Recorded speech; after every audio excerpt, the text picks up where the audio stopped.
Welcome to Senior Living Marketing Perspectives. I'm Debbie Howard from Senior Living Smart, and today I am so pleased to be speaking with Jameson Gosselin. I'm sure many of Jameson, he is not new to the industry, has had a lot of really key roles, and I've been happy to have him be a colleague and a friend for many years. Jameson is the founder of Jameson Marketing and Communications and is a fractional CMO and executive consultant. Jameson has served in and around the senior living industry for about 20 years in a variety of marketing, communications, and operations roles.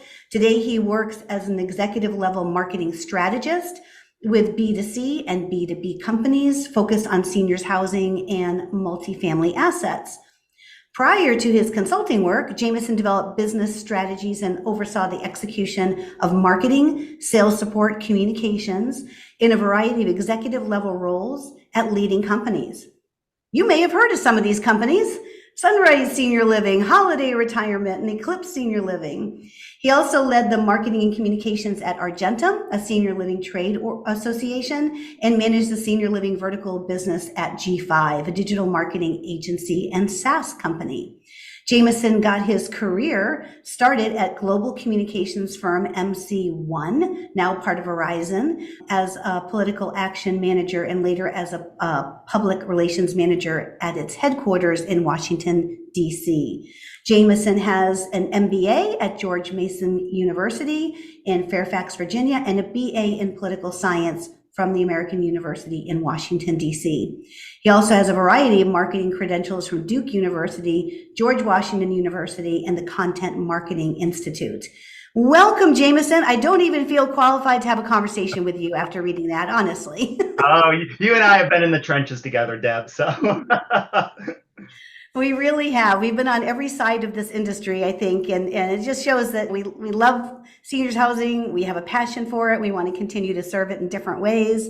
But today I wanted to talk to you about what you had presented at SMASH, at the SMASH conference. It was really a very in-depth analytics of, well, you really conducted a survey and then analyzed the data from 1,000 adult children who are really, you talk about in the trenches, who have very recently gone through the experience. Maybe you can tell me a little bit about the survey, what you were hoping to learn, and then we'll get into some of the key outcomes. Yeah, thanks, Debbie, and thank you for putting together this conversation, because I do think the information that was provided as that we were able to glean out of the survey from more than 1,000 female adult children was very insightful in terms of directional information for senior living companies as they're thinking about their marketing strategy going into the future, at least for the next couple years. Funny enough, Bailey is the coordinator of the SMASH conference. She and I originally started thinking about a session like this, at the very least, just bringing together some adult children for a concurrent session, meaning a smaller session, smaller room.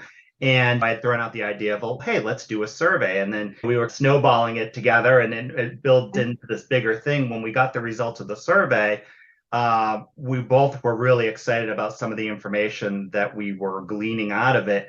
And that resulted in a longer session at the last day of the conference for everyone to be able to participate in. And the idea behind the session was really, in the survey, was really to better understand the obstacles that adult children were experiencing as they were going through their buyer journey within the senior living space. And interestingly enough, while doing the survey, was going through that same process with my grandmother, working with my mother and my sister to try and figure out how we get grandma from Massachusetts down to Florida, and then moved into an assisted living community in the Port Charlotte area. And so it was really an interesting, almost therapeutic way to approach it. And because I was learning areas of senior care that I had no background in, especially when it came to health insurance and all that sort of stuff. And so being able to provide my own experience into the survey and the questions that we were trying to figure out and get answers to from a mass amount of survey takers was an interesting one. So we put together a survey to basically understand from their perspective, once they were ready to start looking for specific senior living communities, what were the obstacles that they were experiencing, but also on the same side, what were some of the things that they felt the senior living industry was doing? And so those started to shape the questions of what we were asking, and not just only from a promotional marketing communication standpoint, but also from the point that they were deciding that they wanted to tour a community, and from the point from a tour to actually moving into a community or helping assist a loved one move into a community. And so we really wanted to better understand what were some of the things that we could fine tune. And we got a lot of insights from that survey and results. And then complementing the survey was the panel session that we put together at the SMASH conference, where we were able to have 3 wonderful adult children from the Las Vegas market, 3 different communities where their loved ones were living, speak to their experiences based on the survey results. And a lot of color we were able to add a lot of color from those conversations that we had at the SMASH conference with that panel. So we had the survey, we had the panel, we had the quantitative, we had the qualitative. We put it together and we had some great insights as a result. Yeah, I was fascinated. It was very well attended. It was a great session. So if we look at, first of all, from maybe the top of the funnel awareness kinds of behaviors of some of these adult children, 83% of them, according to your information, did visit the website. As we look at at all of the marketing channels that you have, certainly the one that should get the greatest amount of attention in terms of creating an experience and really reflecting your brand and differentiating really has to start on the website, right? In some ways, yes, in terms of being able to differentiate yourself. But remember, the vast amount of people, when they're putting together their lists of communities that they want to go visit, and we're not talking about the very top of the funnel where they're still trying to understand what is senior living and how does it work. And certainly our websites can play a role in that, as do the lead aggregators and everyone else, government organizations. There's a lot of information just generically about senior living online. And in some ways it can be confusing to people because they're just trying to understand, what is senior living? What is independent living? What is assisted living? What is memory care? How does it work? How do I pay for it? Big question there. Does my insurance cover it? What is the pricing? How much does it cost? All the things that we've been wrestling with for years in the industry on how much information do we want to provide in order for them to just pick up the phone and call and book a tour to come see all the great things we do. But the point being, I think with senior living itself, as you look a little bit higher than just your website, we've got to figure out, how do we get on their list to start so they'll actually look for our website and they'll look for our signage and they'll look for other things. And so there's a number of things that I think importantly on the digital side that are critically important that we got out of the survey, and we also got out of the panel conversation. Google My Business was one of the number one things in terms of what we were hearing from people, both from the survey and the panel. If companies are not completely optimizing every feature and functionality available on Google My Business, then they are missing out, because Google My Business has a number of bells and whistles that are more than just bells and whistles, frankly. Yeah. And are like the church bells that should be ding-donging every time someone goes and does a senior living in Las Vegas or senior living in Portland, Oregon. And that is, whether they're using keywords or whatever it is, it's usually senior living where I'm at thing. And if you're not completely using what Google My Business offers in terms of features and functionality, you're missing out, because that's everyone's going, everyone in the sense that I think we had said 32% performed an online search using Google or other search engine. That was what initially prompted the list, but they were still going there to look for reviews. Others were going there just to get an address or a phone number. And this is before they're hitting your website. And so that is a huge opportunity. And I think we've all heard that Google wants to be the first place you go to for any sort of business opportunity. So that's why they've got the reviews and you can post the photos. So every operator should be taking complete advantage of Google My Business. If they're not, they're missing out. I've now called Google Business Profile. Definitely take advantage of all of that. I think the other piece, and this is probably a conversation for another day because there's so much to unravel with it, is the fact that so many, the panel and the survey participants said 46% of them received a referral from a friend or family member. That's a huge number. And the fact is people who know people, right? That so if I know that a coworker or a friend or another family member, a cousin has already gone down this path of looking for senior living, I want to know what their experience was. Who do they think the best operators are? Which communities should I be looking at? And the fact is that while I think it's nice and all that we put together loyalty programs and referral programs and all that sort of stuff, there's a huge opportunity here that I think a lot of operators are missing out in terms of the experiences that we provide from the very first point that someone steps into a community all the way through to the day that they might move out for whatever reason. And even after that, what are communities doing to keep relationships up with adult children after a loved one may pass away in the community? And so I think we really need to be looking at experience marketing and experience management within our communities. And what are our, going back to your question, the differentiators, what are our signatures in the communities? And how are we embracing our residents and family members to create great word of mouth about all the things that we're doing? And we've been in this business a long time. This goes back to all the labor issues that we have in our communities. Every single one of the panelists that we talked to, plus some of the survey open-ended answers that we received, they recognize that we are having labor issues in our buildings. And when they get it, and they understand, because every industry is having labor issues, especially in healthcare. But at the same time, they want mom and dad to be well cared for in our community. And what are the processes and systems that are going to ensure that we have the best people, the biggest hearted people working in our communities, caring and serving their loved ones?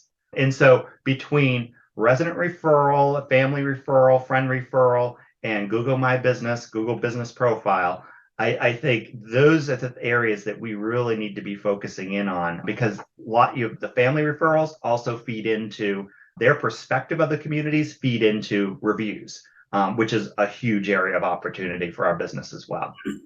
Great, a lot to unpack there. So I'm going to back up to Google Business Profile. Just for people who really aren't aware, if there's anybody, it is today's digital yellow pages. And so it's critical that those things be updated. I can't tell you how many times I go on when somebody contacts us, and that's the first place I start, is their Google Business Profile. And more times than I'd like to admit, they've chosen the wrong category. I was talking to a prospect yesterday. I'm like, why are you listed as skilled nursing? You're in assisted living. You have IL and AL, and yet right on the front of your Google Business Profile is skilled nursing. You are really, by choosing the categories, and by the way, there's one category that's visible, but behind the visible category, you have the ability to select multiple other categories that also describe you. And those descriptions tell Google what you do. So if somebody had said to that prospective client, they had done assisted living near me, Google would have looked at that Google Business Profile and say, oh, this isn't assisted living, this is a nursing home. It says skilled nursing on it. So we're really telling Google how to rank us based on those kind of factors. They should have been assisted living on the main screen, and then behind it, if they offered independent living, retirement living, respite care, even if you want to say nursing home, because some people still do search for that keyword, it's a hidden keyword, but it helps Google understand really the depths of what you do. People don't use Google Tag Manager to know how much of the website traffic that they're getting comes from Google Business Profile. There's an appointment scheduler. You can link to your schedule a tour, CTA, from Google Business Profile. You can use the Q&A section for keywords, and you can really have a great keyword density strategy. And then there's a product section where you should be putting in your floor plans and brochure and those products. People don't think products apply to us, but they do. So thank you for bringing up Google Business Profile, because I still feel like it's not getting its due attention. And Deb, I think the other critical underscore here for Google Business Profile is the fact that it is a critical component of your SEO strategy, including reviews, and especially the reviews piece. And so making sure that you are taking full advantage of every opportunity presented on the features and functionality of Google My Business isn't only the piece from a conversion standpoint with the consumer, but it's also jiving with your website and the back end of Google to start just creating more opportunity for your SEO lead generation strategies. So I just wanted Yeah. to cover that because a lot of us just look at it. You got the pictures and the consumer will see it, but there's also a lot of workings that are going on with the back end of Google to generate leads for you. Important point there. 100%, because guess what? They're also generating an authority score and a trust score for your brand, and everything has to be in alignment. And then when you go to buy paid ads, if you have a not good score, you pay more for an ad than somebody who has a great score. Oh, so much to talk about, Jameson. Yeah. In creating the experience, and I love that experience marketing. So walk us through how you would see a brand mapping out the touch points along the prospect journey, and then really thinking through what is the experience that I want to create. And it has to start before they walk in the door and have it be consistent. So you want to walk us through like how you would recommend starting to have those strategic conversations?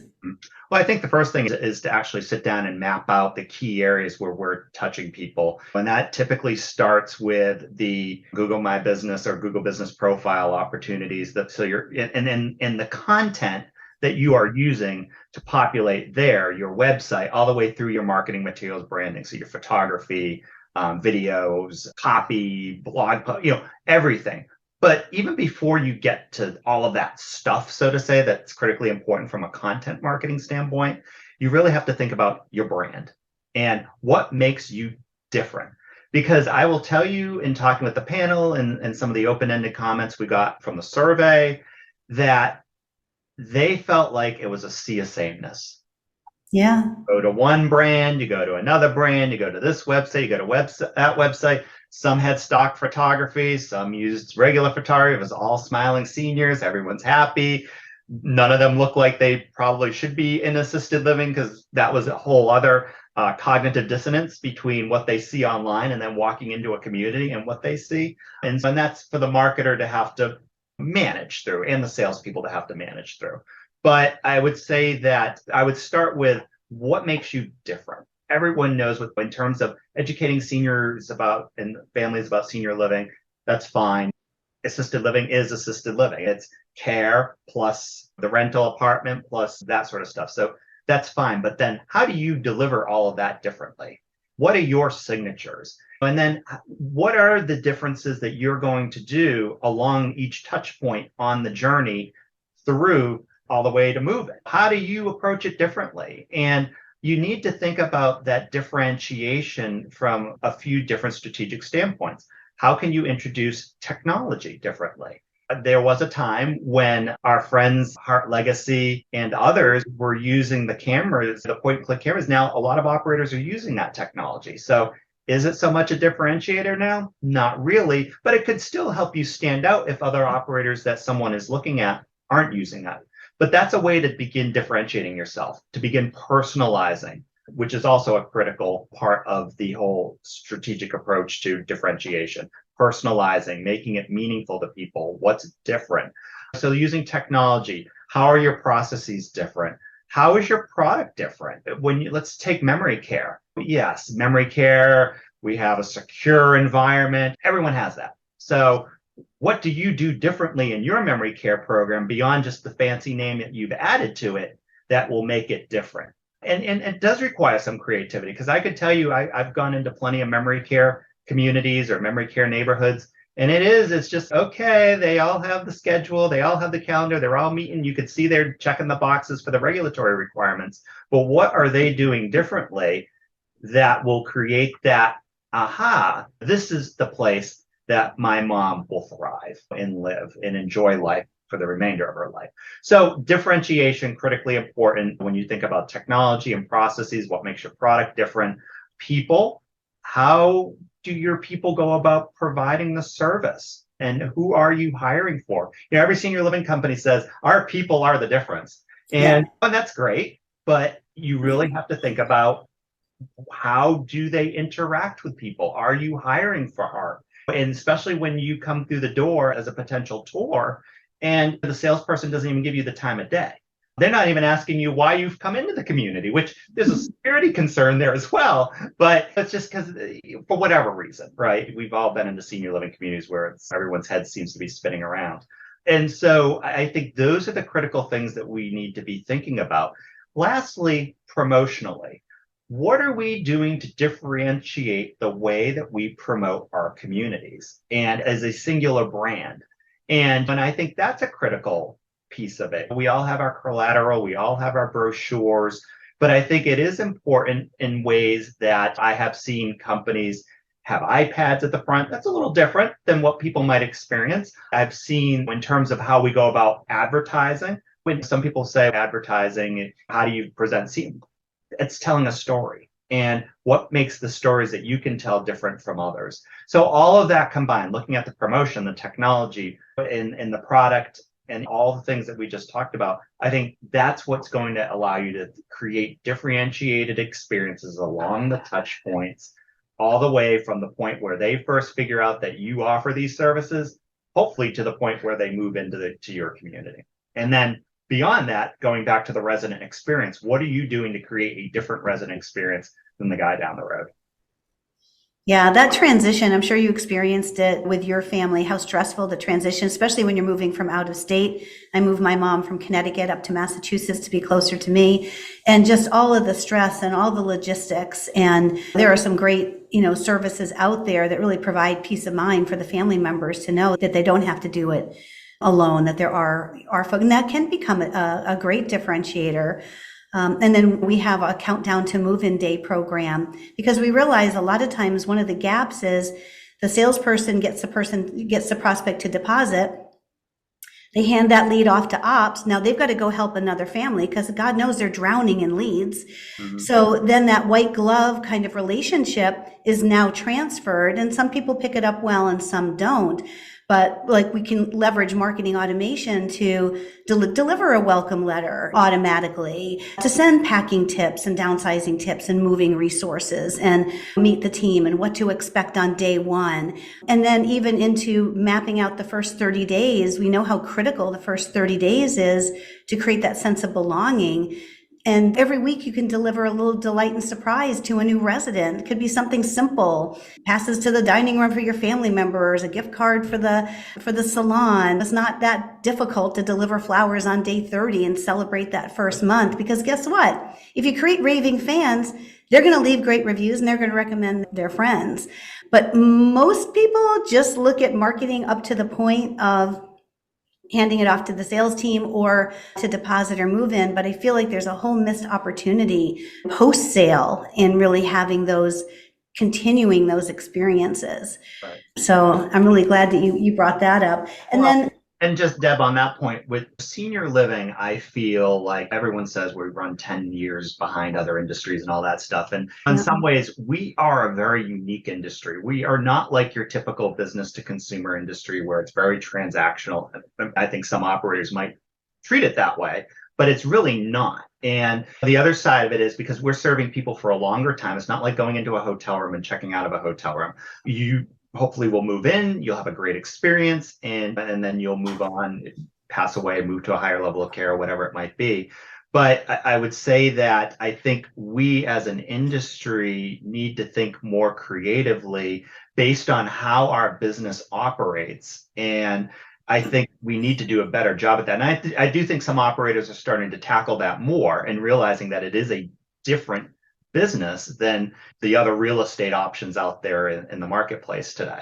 I think that's a critical point to make, that while we can look at other industries, multifamily, hospitality, other real estate businesses, I would encourage people to also think about the business model that we operate, put together the processes, train the people, hire for heart, all the sorts of things that we talk about as a business, but be sure to apply it to the business model that we are. Otherwise, you're going to have a lot of disconnects. And I think we see a lot of those disconnects in our business today. People not picking up the phone. Why aren't they picking up? People not following up with leads. Why aren't they following up with leads? And you're right, all of those touch points, the marketing people come to the table with these creative ideas, but then it all comes down to execution. And if it's that's where the struggle has been. Why has execution in our business been such a struggle on the sales and marketing front.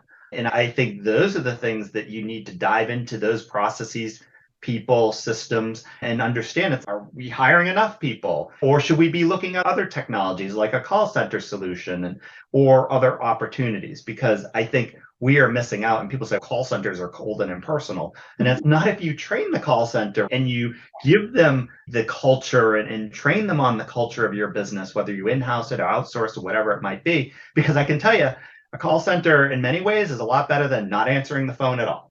Yeah, and there was something in your study about it takes an average of 5 attempts to get through to the sales team, and 5% of the communities like never answered their phone. So talk about cold and impersonal. Getting dumped into voicemail or put on hold forever or told to call back or just not answering is far more impersonal than someone who's at least going to answer the phone and give you a warm welcome. It sounds like from your study that there were some types of engagements that seem to have more value. Can you talk to me about a little bit about transparency that they're looking for in gathering their information? What really drives them crazy? What were the annoyances? And then what were the things that really had value? And let's start with the website. What's on the website? And because that's the first for the brand, beyond after they find you through Google and they go to your website to check you out, the differentiators and all the sorts of things. And all of them are looking, what do you provide? Is it independent living? Is it assisted living? Is it memory care? Is it skilled adult? Whatever it might be. That's the number one thing. But I would also, while we didn't challenge people in the survey, we did a little bit in the panel, which is of all those amenities and services, again, the sea of sameness. We don't really explain on our websites very well what makes our amenities and services better. Some operators do, but a lot of the operators do not.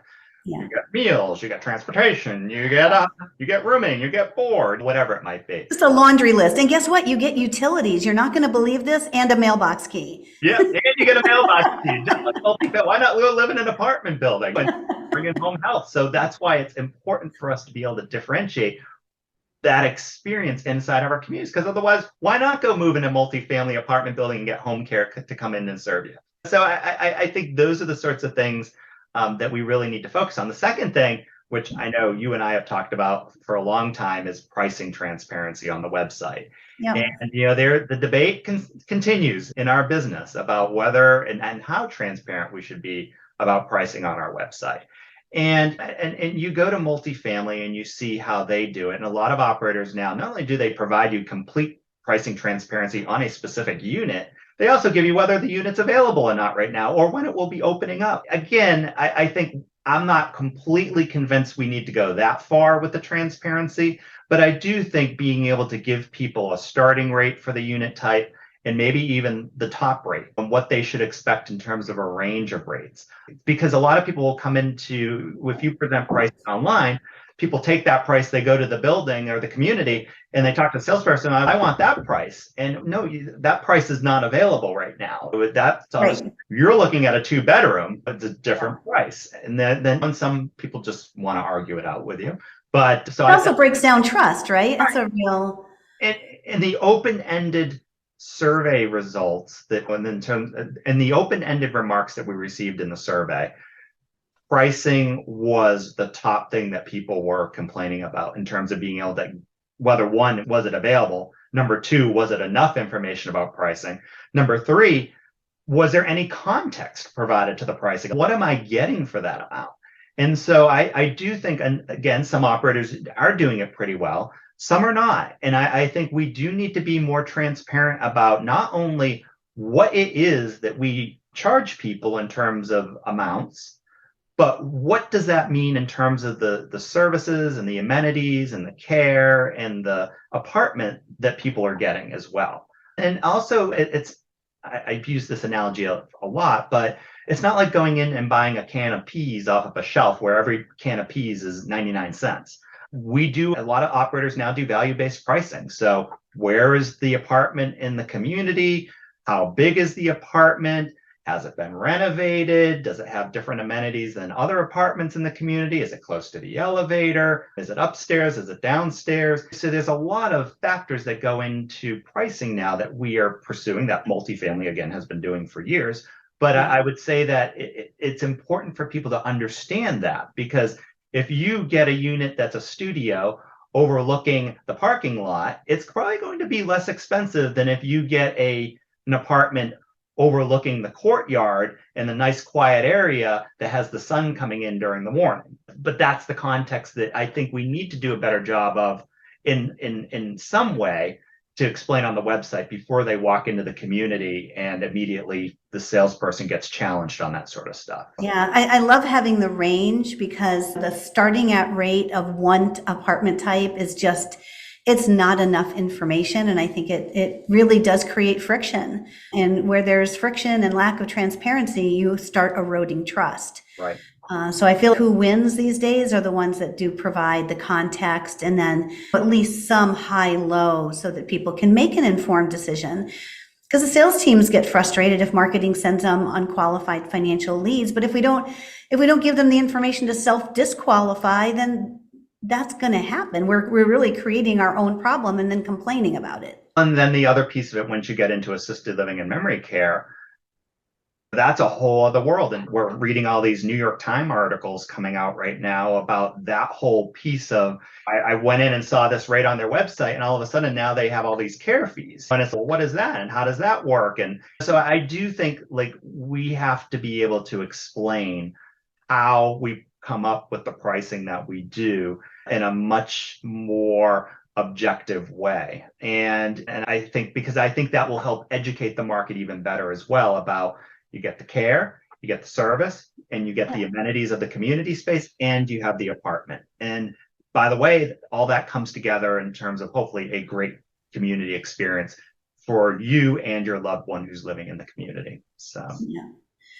And it sounds like only 50% of the adult children were at least somewhat satisfied. So that means I have a whole 50% that were somewhat unsatisfied by their experience. And it sounds like the things they were interested most in is the services, amenities. They like the floor plans. Every time we heat map a website, the floor plans light up like Christmas.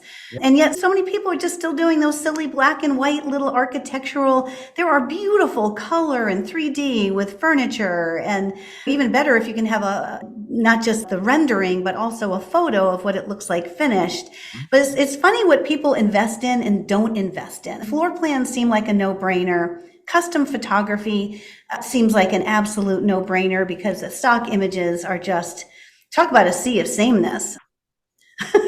Well, and one of our panelists even said it's like you go to the website and it's by the time you get to the point of assisted living or memory care, it's a small unit, right? But it's our job as marketers to share, how can you make this 400 square foot space or less look like a potential home for mom or dad? And so to your point, can you better stage units virtually? So take photography and stage them, or take photography of the actual apartment nicely staged with real furniture. But you can even take photography of an empty room, and these days they virtually stage them. So that's number one. Number two is, I think when we think about the actual floor plans, at the very least, show the type of furniture that you can put into the apartment. Is it a twin bed? Is it just to give context to people when they're looking at a 400 square foot space on a piece of paper, look at the things that actually you could move in for mom to enjoy. So, yeah. Let's talk about, so we talked about the early stage marketing and how people find us and how they engage with us and what's important to them. Now we get into, okay, that's what we consider a marketing qualified lead, right? They haven't yet called or scheduled a tour, gotten face-to-face or voice-to-voice. Now we finally get the conversion. We've built the trust. We've answered their questions on the website.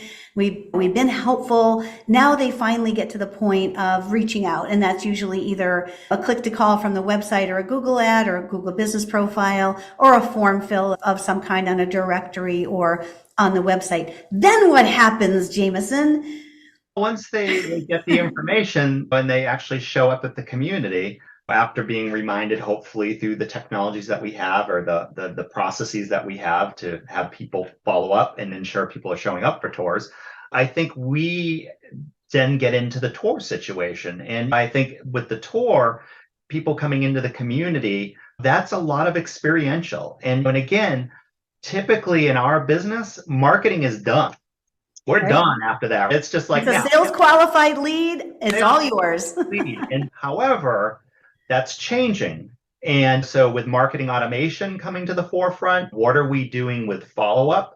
What are we doing with prompting? What are we doing with ongoing education and reminders and invitations to come back to the community? Marketing automation can really do a lot these days in terms of whether you use Active Demand or HubSpot or many other products out there. I think that it's critically important that marketing begin to extend itself further down the buyer journey, but not just not my problem thing. And with a lot of smaller operators, in fairness, it is usually a VP of sales and marketing, and that's it, working with an agency. And so I think it's incumbent upon the agency to be very engaged in extending technological solutions further down the buyer journey, because I think a lot of operators that are not using marketing automation are missing out. And they're really, with the volume of leads coming at us now, with the silver tsunami that's finally here, apparently, it is a lot of leads. And it is a lot of leads for a salesperson who's supposed to be building relationships and encouraging and doing the work that they're doing. Plus, oh, by the way, be outside the building twice a week or whatever the policy is to be doing external business development. So I think using technology driven by marketing expertise down that pipeline, whether it's sending out a tour reminder, sending out a post-tour survey, what did you think? There's a lot of opportunity for us to continue those touches along the way. And again, differentiate our community from all the others that are out there. Yeah, marketing automation has really gone from a nice to have to a must have. And a lot of that's based on the volume of leads. You can't push all of those leads into the CRM because then they all look the same, and they're not. They're all at different phases. But if you can separate out and segment sales qualified leads that are ready to engage with the sales team, and then put into nurturing the marketing qualified leads that just need more time, more information, more trust building, more touch points. It's the best of both worlds, where the sales team gets to do what they do best, which is building relationships. And then the rote and repetitive administrative, delivering blogs and newsletters and events, and all of that communication is much more efficiently handled and consistently handled from a brand perspective with marketing automation. Right. And I hope, going back to the tour opportunity, Deb, in our survey, we asked them, on your best tour, what did they come down to? And either it was basically 90% on their best tour were satisfied or very satisfied, which I think is a very high score. And for the communities that those people visited to take a tour, and the ones that they think were the best, which were probably the ones that ultimately moved into, that's great. That means the salespeople are doing the right things. We didn't ask about how you would rate the worst tour if they even toured. So I think we all know through the mystery shops and everything else that there's always opportunity. But I would say, again, this goes back to the comment we made earlier with what is the experience? How are you defining that initial experience on the tour? What's your tour path? How do you involve residents and other team members in the community as part of the tour? And how do you just stand out? And how do you differentiate? Your product can help a little bit with that, but how does the experience of the tour allow you to differentiate yourself from all the other tours that they're taking? And they are taking other tours, the vast majority. Oh, yeah, definitely. It sounds like you need survey part 2. So this survey was so dense and great information and statistics about the marketing experience. It would be fascinating to pick it up at tour scheduling or picking up the phone. What happens when you advance to a sales qualified lead and now you are face-to-face or voice-to-voice with the sales team? And then through that transitional experience, through the decision process of, well, how many places did you tour and what was important in that experience? And ultimately, why was that particular community or brand the best fit for you? I think you have another survey to do, Jameson. There are a lot of surveys we could do. But then the funny thing is, we had a panelist that I think originally had a list of 15 communities, and she had narrowed it down to about 12, if I remember right. And here's the thing, right? So this goes back to the conversation we were having earlier about picking up the phone. Yeah, answering the phone. Because she was already out touring as tour bookings were coming in. And so she visited the communities that responded first, frankly. And then as days later, as she was wrapping up her tour, she was still getting, oh, you want to come in for a tour thing? She's already visited others. She's already in her mind prioritizing, and too late, you missed out thing. And when I had substantial one-on-one conversations with each of the panelists, And that was huge for her because she's out there already touring as people are still trying to confirm, follow up, find out what she needs, do the initial discovery over the phone, and if they even bothered following up with her. Yeah. Yeah, and I think you had some really compelling statistics about follow-up times. The follow-up times and those sorts of things came in from a survey that I had borrowed from our friend Michael Miller. And Oh, Primo Solutions. yeah, so Primo Solutions did a great survey, which I wanted to roll into this because I thought it underscored the point that we were trying to make, that not only is it necessarily the follow-up, just following up in days, but it is in terms of time. And a day or two follow-up in terms of the panelists, they didn't feel like that was a huge issue, a day or whatever it was. But they didn't see it as an issue because those communities that were following up fast and booking the tour so that the prospect would already be visiting was far and ahead away from, what those that decided to follow up 24, 48, 72 hours later. They're already out touring. So you're missing the opportunity. Yeah, and I guess Mike did a mystery shop or a survey of like 50 communities across 10 companies. And the email response rate at the time was 10 to 18 hours. It should be 2 minutes. Phone call response rate, 27 to 91 hours, should be 5 minutes. Email wasn't really a whole lot better. It's funny, I go onto people's websites and I'm always interested and a little bit scared when I click on schedule a tour. Because usually when you schedule a tour, guess what you don't get to do? You don't actually get to schedule the tour. There's no date and time picker, which is what the person wants. And it's a much higher intent conversion. If I want to schedule a tour, I want to say I'm coming Thursday at 3. And if that doesn't work, you can always call me back and reschedule it, or you can set the filters so that maybe it connects with your Outlook calendar and only books in your open time slots. Or like for us, we always send an email saying it's your preferred date and time, and someone from the community will be in touch to confirm it. But so many of them are just like some generic contact form, which doesn't give anybody an ability to actually schedule a tour. Or worse, they take them to some long survey process. Who are you touring on behalf of? And you got to answer like 9 screens worth of questions to book your tour. If I have intent to tour, let me tour. I just don't understand why it's so difficult. Here's the other funny thing with the survey, right? So we did ask them what ultimately made you decide to choose the community you chose. And so proximity to family, we know that's why we have the 5 to 10 mile radius when we do marketing. Availability of care on site. So if they were looking for assisted and they went into an independent living community and they didn't have the care, that was important. The apartment size and style, the price, but 35%, the employees and staff made the difference. And I actually think that number is really higher than that, because that's the impression that is left with people when they leave a community. It's like, how did the people feel? Were they friendly? Were they engaging? Did they talk to me, or did they ignore me? And were they grumpy?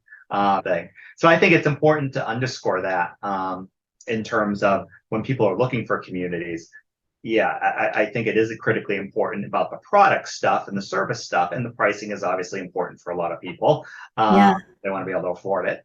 But employees and staff, that was a big, important piece. And so that goes back to the experience. How are we training people? How are we just bringing them into the culture of a community? And so I think that's an important point to make. Yeah, and it's just so hard to get that consistency. And Andrea had 2 tours with her mom at communities, and it was within the same brand. Got 2 completely different experiences. But at the end, they both agreed that the first community, which of course is the one with the waiting list, she can't actually move into, just based on the experience that they had with the sales team. It was the same amenities, the same brand experience, the same dining program, the same. When you look about sea of sameness within that brand, they were only a couple miles apart geographically. And yet that tour experience with that salesperson was a turn on or turn off. Or as you said in your survey, an oh yeah or an oh no. Deb, one of the things I wanted to point out, I don't know if people know this, but I've been producing some articles on LinkedIn as some of the insights as a follow-up to the survey and to the panel discussion. And these articles are going to have some more coming out now that we're over Thanksgiving. just providing some insights to people. So if people want to go check out my LinkedIn profile, and they'll find the articles on there. But there was something that I wanted to, I thought was important to address, which when we're having a conversation with the panelists, we were talking higher up on the funnel in terms of how do they identify senior living communities. Advertising ranked very low in the survey. And then the panelists even said, you're wasting your money if you're doing newspaper advertising and that sort of thing. And I want to remind people that I think it's important for us to understand our promotional mix and what we are deploying our promotional dollars towards. Is it awareness, education? Is it lead generation? Is it conversion? How are we deploying our promotional dollars and slicing up the promotional mix across all the sorts of media that are out there in the marketplace? And yes, the panelists did say, one of them said, you are wasting your money if you're doing newspaper advertising. Well, again, the panelists were speaking to actual community identification for the list that they were putting together. And that was the same for the survey. Now, in terms of brand awareness or just educating people as an option out there, I do think looking at your promotional mix and testing, A/B testing, what sorts of media might work in your marketplace? Is it TV? Is it radio? Is it newspaper? To just at the highest ends of the funnel, what are we doing to just educate and build awareness that we're out in the marketplace? Do we build bigger signs, glitzier signs in our front lawns of our communities? Digital marketing clearly is an important piece of it because they're going online to do the research. And I think digital plays at a much lower part of the funnel in terms of brand identification and putting together your list and that sort of thing. But I do not want to discourage people in terms of all the other media options out there. What I do encourage them to do is test. And again, newspaper, radio, media, what works in one market might not work in another. However, at the same time, we shouldn't be spending dollars to try and boil the ocean. And we've seen major national TV campaigns that A Place for Mom, Brookdale have done over the years, and they've stopped. And why have they stopped? I have not had a conversation with A Place for Mom or Brookdale about why those TV ads have stopped. But, any marketer would probably speculate that they probably are finding their dollars more valuable in other parts of the promotional mix and other parts of the buyer journey. But on the same breath, I'll also say that I was in New Zealand for Thanksgiving, and I saw 5 different brands of senior living community commercials around their news programs. And so they clearly, and it was consistent, right? When you do traditional media, especially, you've got to have reach and you've got to have frequency. If you're not willing to put the dollars to frequency, then you're wasting your money. And the science of digital works a little bit like that too. But reach and frequency, if you're not willing to put the money to build up frequency, and so people are seeing the message in different ways and across the promotional mix in terms of the diversity of the media you're using, then you are wasting your money. If one newspaper ad once a month isn't going to do a thing for you. Or one direct mail postcard. Direct mail postcard isn't going to do a thing for you. So you really have to have diversity of media. And so with the survey results in the panel, they were really focused on the middle part of the buyer journey, where now they've already been educated, they've already been in the market, they've talked to people they've heard and seen over the years. Now we were asking them specifically about specific brands in the community. Now, in fairness, one of the panelists told me in the one-on-one conversation, but he didn't talk about it on the panel, that he did see a newspaper ad for a community that he ultimately chose wasn't the right community because of the location of the community near fast food restaurants and all this sort of stuff. But he did see a newspaper ad and it did prompt him. So there's stuff going on in the brain of people as they are thinking and processing, oh, do I drive by that community? What's the address of that community? What am I? So I do not want to discourage people that let's shut off newspaper today. But what you need to be doing is testing it and ensuring that you are using the science of traditional advertising effectively in the way that the science of reach and frequency and targeting work to generate interest in your community. And that's a long road, right? It's not like a short hit. So people need to think about that more. So don't discount traditional just for the sake of a bunch of people said it, because you have to think about where does it fit in the promotional mix? Where does it fit in the buyer journey? And are you following the science? And then are you testing? Wonderful. Perfect. Jameson, please tell people how they can find you, how they can reach you. Yeah, so you can reach me through LinkedIn. I always think that's the easiest way.